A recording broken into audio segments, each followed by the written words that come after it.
Now coming into the special sequence, like we have already told, these are the special, the characters which are going to precede with a backslash. So every special sequence is indicated by beginning with a backslash. Now let us see. So here one thing we have to keep in mind, there is a case sensitivity because you can observe here. So this is a lowercase b, this is a uppercase b. So the meanings are going to be different based upon which alphabets you are using, either uppercase or lowercase. Now to start with, we have slash followed by capital A. So when I'm using this slash followed by capital A, and after this we are going to write one or more characters. So then it is going to match if the string begins with those set of characters. For example, here I'm writing slash A followed by for. So any string, let's say here I'm writing for space some u. So it is beginning with this for. So it is considered as okay, it is matching. Similarly, here also we have a sentence like for the universe. So this also begins with this for. So this also being considered to be matching. Coming to the second one, that is your slash b. So this is going to match if the word is beginning or ending with the given character. Now, for example, you can see this slash b followed by, we have written some ge. So here I'm writing get. So ge is at the beginning. So this is matching. Now let's say I'm writing sy followed by slash b. Now here slash b is written after these two characters, which means whichever string is going to end with these two characters sy, that is where it is going to match. Like here you can see eg, because it is ending with this s and y. So this is also matching. Now the quite opposite to your slash small b or lowercase b is your uppercase b.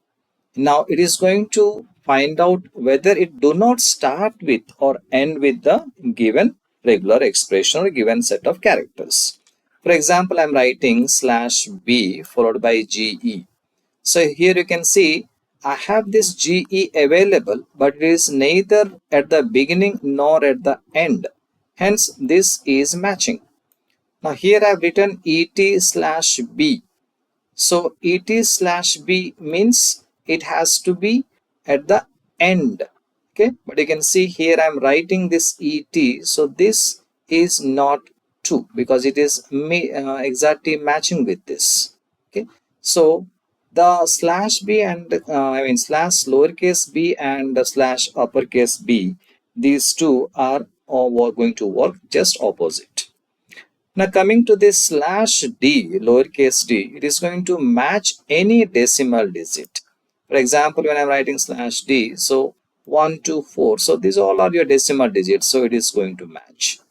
And your slash uppercase d, that is your capital D, is going to match for any non-digit character. For example, here I'm writing hello, so it is non-digit, there is no digit available here, so this matches. Now coming to this slash s, lowercase s and your capital S or uppercase s. So these two are there for verifying whether a string is containing a white space or not. So this is going to match, lowercase s is going to match if there is a white space character available. Like you can see here, when I'm writing slash s, small s actually.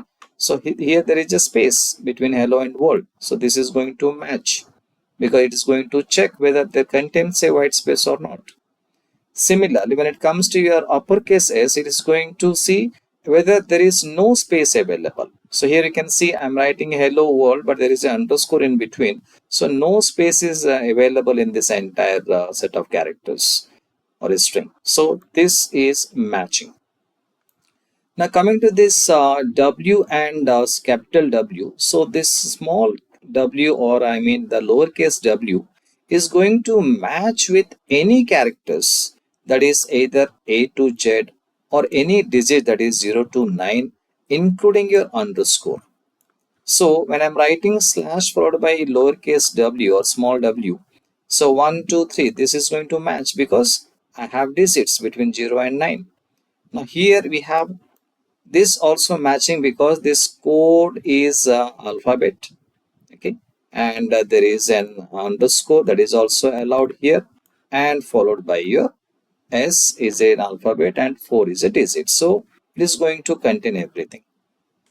Now coming to the last one, that is your slash capital W, it is going to match only when there is a non-alphanumeric. I mean, no digits are there, no alphabets are there, not even underscore. Then this is going to match. For example, here I'm going through some greater than followed by some dollar. So there is no alphabet, there is no digit, and of course there is no underscore here. So this also going to match here. So each of these special sequence that we have, you can see everything begins with a backslash followed by an alphabet, maybe an uppercase, maybe an lowercase. Based on that, the entire meaning has been different for each one.